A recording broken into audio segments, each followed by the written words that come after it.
Samia Goslan, bonjour. Donc vous êtes de la Grande École du Numérique, directrice. On va parler de ce sujet-là, qui est un enjeu sociétal pour la France, hein. C'est un projet qui a démarré sous la présidence de Monsieur Hollande, qui a été lancé il y a combien de temps?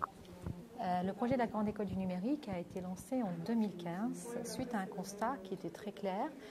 Il y avait à peu près 50 000 emplois non pourvus dans les métiers du numérique en France et en 2015 et on prévoyait jusqu'à 190 000 emplois en 2020-2022. C'est l'étude de la DARES 2015. C'est ce constat-là qui a fait que la Grande École du Numérique a été créée. Elle a comme ambition de répondre à une double ambition en fait.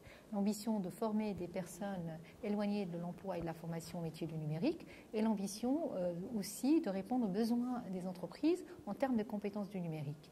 Et pour ce faire, la Grande École, c'est à la fois donc, un réseau de formation, un label qui vient reconnaître la qualité de ces formations, leur démarche pédagogique, puisqu'elles vont chercher des publics assez éloignés de la formation et de l'emploi, et aussi une subvention d'amorçage, parce que tout simplement, la Grande École du Numérique octroie pour les formations labellisées une subvention d'amorçage qui leur permet de mettre le pied à l'étrier et qui leur permet de faire démarrer leur formation. Pour toucher ces fameux publics un peu décrocheurs qui pourraient effectivement s'intéresser au numérique, vous ne faites pas ça depuis Paris et de la plateforme numérique. Vous avez donc des partenaires du GIP sur le terrain? Alors, les formations labellisées sont accompagnées dans tout le processus de labellisation. Une fois qu'elles sont labellisées, la question de ce qu'on appelle en jargon le sourcing, c'est-à-dire aller chercher des publics cibles. Je rappelle que ces publics cibles sont à la fois pour nous chiffrés, c'est-à-dire qu'on souhaite avoir au niveau national 50% de personnes qui n'ont ni formation ni emploi, 30% de femmes. Et il y a une attention particulière qui est portée aux personnes issues des quartiers prioritaires de la politique de la ville.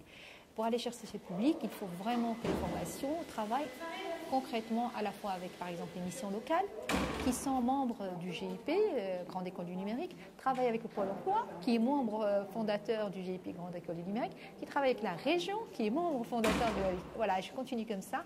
Donc il y a tout un ancrage dans l'écosystème régional, puisque la formation professionnelle est sous la responsabilité des régions, pour pouvoir faire en sorte que les formations labellisées puissent aller identifier ces publics, les recruter et pour que la formation puisse se dérouler. Il faut savoir que le label, il y a des obligations pour la formation. La première obligation, c'est la gratuité.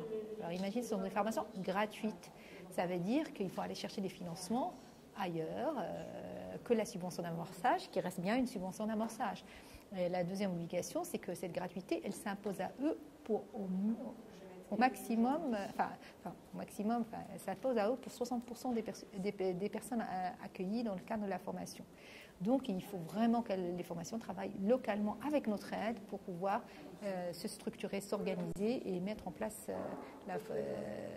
les parcours qu'elles souhaitent mettre en place. Alors, déjà depuis 2015, il a fallu construire un peu tout ça. Aujourd'hui, on en est à combien de formations et combien de personnes formées? Alors aujourd'hui, on est à 269 exactement formations labellisées et on en attend beaucoup plus puisque là, on a lancé un appel à labellisation qui a été clôturé fin février et on a à peu près 300 dossiers de candidature. Et on a actuellement 5000 apprenants en cours de formation depuis le début. Certains ont fini, d'autres sont encore en train d'être formés. Et notre objectif, l'objectif qui a été annoncé en 2015, c'était 200 formations et 10 000 apprenants. Je pense que les 10 000 apprenants, nous arriverons à les atteindre d'ici fin 2017.